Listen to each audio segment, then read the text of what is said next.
Bonjour, bienvenue dans cette vidéo durant laquelle nous allons discuter de certaines doctrines des témoins de Jéhovah. On va se baser sur le site jwverité.org et on va évoquer le concept de lumière qui irait croissant. C'est un point important puisque les témoins de Jéhovah s'en servent souvent pour justifier le fait qu'ils puissent faire des erreurs.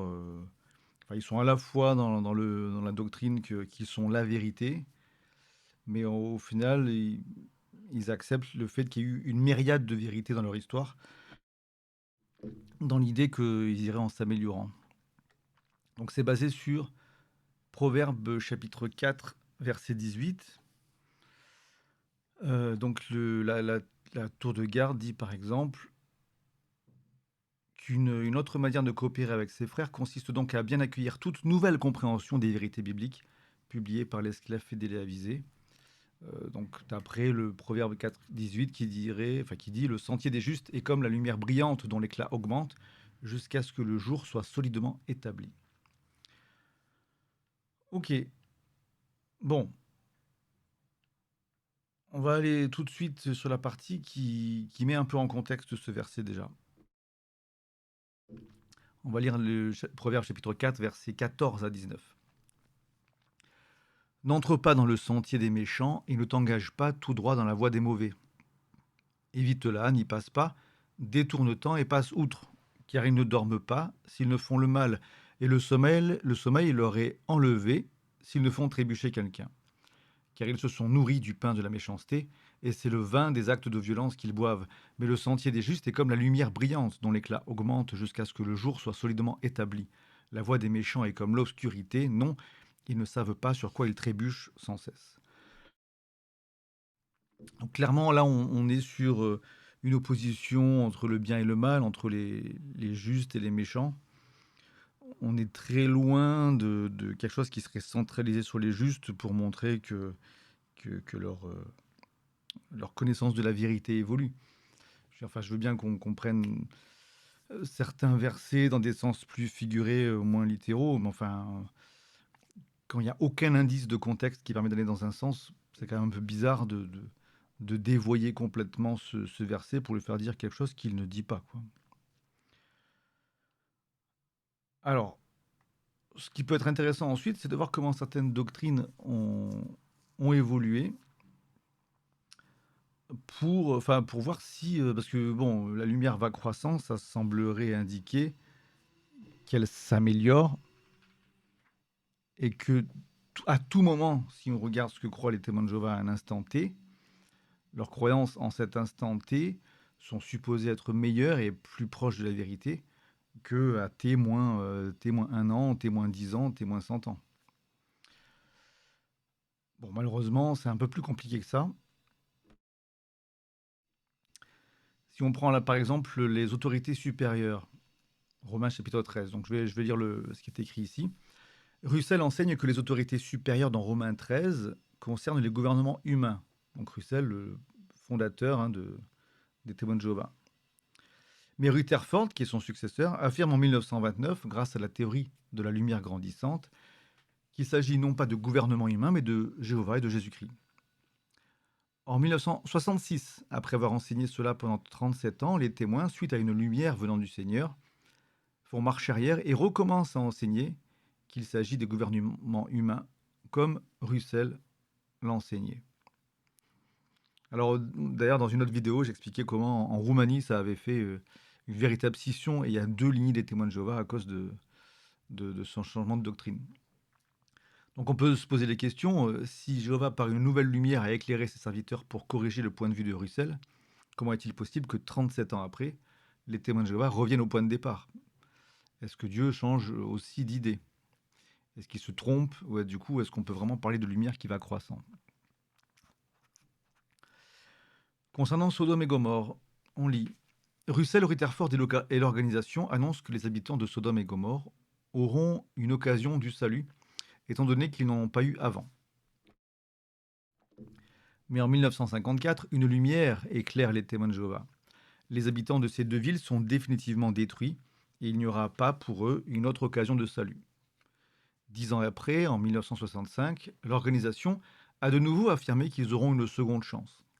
Enfin, en 1988, les témoins, grâce à une autre lumière reçue, commencent à enseigner qu'ils sont définitivement anéantis et n'auront plus de chance en vue du salut. Bon, là encore, ça fait un peu girouette, donc si la lumière va grandissant, enfin, on dirait qu'elle va aussi un peu en rétrécissant parfois. Donc, c'est pas une courbe, linéaire croissante, on est sur un cours boursier plutôt, on dirait. Bon, bien sûr, on arrive à la génération, hein, bon, bien sûr, si vous n'êtes pas, coutumier ou coutumière des doctrines témoins de Jéhovah, vous connaissez peut-être pas ça, je peux pas faire un cours tout entier là-dessus, mais pour qui connaît un petit peu, allons-y. Comme dit le texte, voilà certainement une des doctrines les plus changeantes chez les témoins de Jéhovah. Pas moins de 6 interprétations différentes depuis 1890. Dans les grandes lignes, jusqu'en 1914, la génération concernait les gens du monde vivant entre 1878 et 1914. Donc, bon, je dis que je n'allais pas faire un cours complet, mais juste pour qu'on comprenne un minimum, ça désigne les gens qui sont un peu des marqueurs, qui sont bénis spécialement par Dieu et qui sont un peu des marqueurs pour savoir quand est-ce que la fin des temps va arriver, quoi. Entre 1927 et 1951, il s'agissait de l'ensemble des chrétiens ouins depuis l'an 33. Entre 1951 et 1995, il s'agissait de toutes les personnes ayant connu les événements de 1914. Pendant cette période, la durée de la génération est passée de 37 ans à 70 ans, puis 75 ans, avant que toute notion de durée soit logiquement abandonnée en 95. Entre 1995 et 2008, il s'agissait de la génération des méchants depuis 1914. Entre 2008 et 2010, retour à la deuxième explication, c'est-à-dire l'ensemble des chrétiens ouins, depuis l'an 33. Et depuis 2010, tous les ouins contemporains de la génération des ouins qui ont connu les événements de 14. Bon, c'est overlapping generation, ça devient un peu compliqué depuis 2010. Mais il faut bien arriver à faire tenir la doctrine, qui est un point central des croyances TJ, quoi. Question, les interprétations successives ont-elles complété les précédentes pour les rendre plus claires ou les ont-elles rendues fausses et obsolètes? Sans conteste, c'est la deuxième option qui est la bonne, invalidant par là la justification de Proverbe 4,18.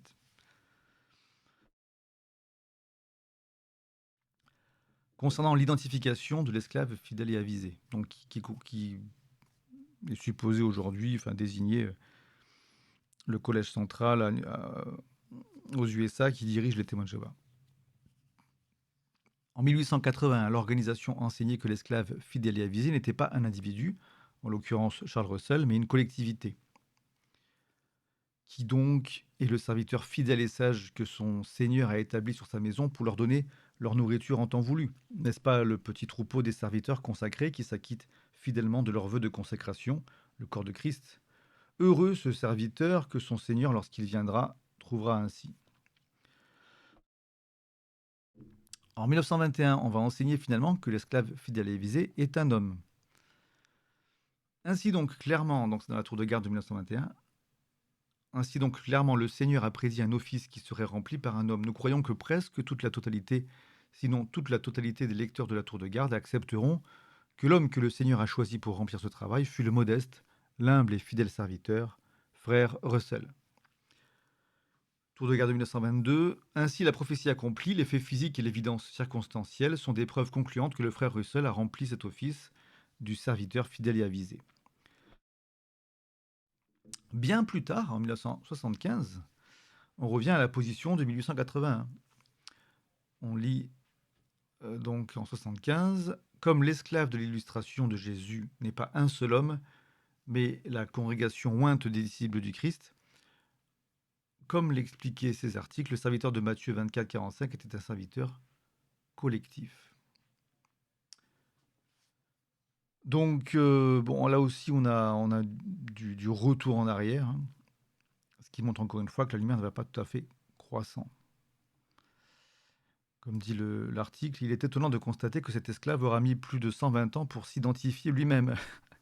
Bon, c'est rigolo, mais c'est un détail parmi le reste. Il y a d'autres exemples qu'on pourrait ajouter, hein, sur cette page qui est citée en lien, hein, sur le site témoindedjésus.fr. Peut-être que j'y reviendrai sur d'autres vidéos, notamment la pyramide d'Égypte, hein. Il y avait des côtés très ésotériques dans les débuts de Témoin de Jéhovah avec un livre, je crois que c'était Le Divin Plan des Âges, là, qui essaie de comprendre les plans de Dieu en regardant les proportions de la pyramide, des pyramides d'Égypte. Et donc, à une époque, la pyramide était d'origine divine. Plus tard, elle a été considérée comme démoniaque, etc., etc. Les fils de Job fêtaient-ils un anniversaire? Je pense que l'anniversaire mérite une vidéo à part entière, on y reviendra, mais il y a quand même pas mal de points sur lesquels on peut s'attarder. À propos aussi de la résurrection, etc., etc. Beaucoup, beaucoup. Là, je continue de scroller. Je descends un peu vite, hein. Je sais que c'est pas très agréable pour lire, mais c'est juste pour montrer qu'il y a beaucoup de choses, hein. Ce seront des sujets sur lesquels on pourra revenir, comme je le disais. Beaucoup, beaucoup de choses ont évolué. Alors, parfois, c'est juste une évolution et ça pourrait être justifié par le fait que la lumière va croissant, hein. Pourquoi pas, admettons. D'autres fois, ça s'accompagne de retour en arrière, auquel cas, comme dans les cas principaux qu'on a cités ici, c'est plus problématique. C'est surtout ceux-là qui nous intéressent là, hein. C'est pas tellement tous les changements de doctrine, mais ceux qui ont fait un mouvement de balancier.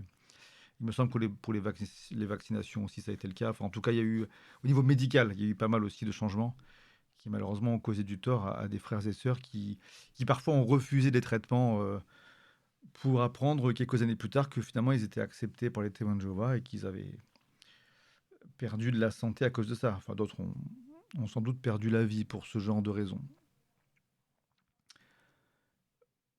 Conclusion, nous avons donc vu qu'une fois de plus, la société Watchtower tord le sens des Écritures pour s'auto-justifier. La Bible n'annonce nulle part, pas même en Proverbe 4,18, que le peuple de Dieu ou une quelconque organisation avancera vers la perfection en faisant continuellement de fausses prophéties et des erreurs d'interprétation ou d'enseignement. De fait, avec la venue du Christ et l'achèvement du Nouveau Testament, tout ce qui était nécessaire pour notre salut et notre édification est devenu une réalité bien claire. Bon, là, c'est un point de vue croyant, mais d'une autre. Je ne sais plus si le site. Je vais aller vérifier, hein, s'il est d'obédience catholique ou quoi, finalement, mais quoi qu'il en soit, on a bien vu que déjà, Proverbe 4, 18, si on le remettait dans son contexte, allait pas trop dans le sens de ce que les témoins de Jéhovah proposent. Je vais sur la page à propos, hein, c'est l'occasion de donner crédit à la personne qui a créé ce site bien utile. Donc Thomas, né en 84, qui a quitté les témoins de Jéhovah en 2014. Voilà, qui est aujourd'hui un chrétien pleinement épanoui, et tant mieux pour lui, voilà, bah, c'est super. Mais bon, pour ma part, je suis pas forcément. Je suis pas prosélyte de toute façon, donc j'ai pas besoin de dire ce que je pense, c'est pas la question. Moi, mon but avec cette chaîne, c'est plutôt de pousser à questionner ce qu'affirment les témoins de Jéhovah, souvent sans fondement et souvent en causant du tort. Je vais m'arrêter là et je vous dis à une prochaine fois pour d'autres vidéos. Au revoir.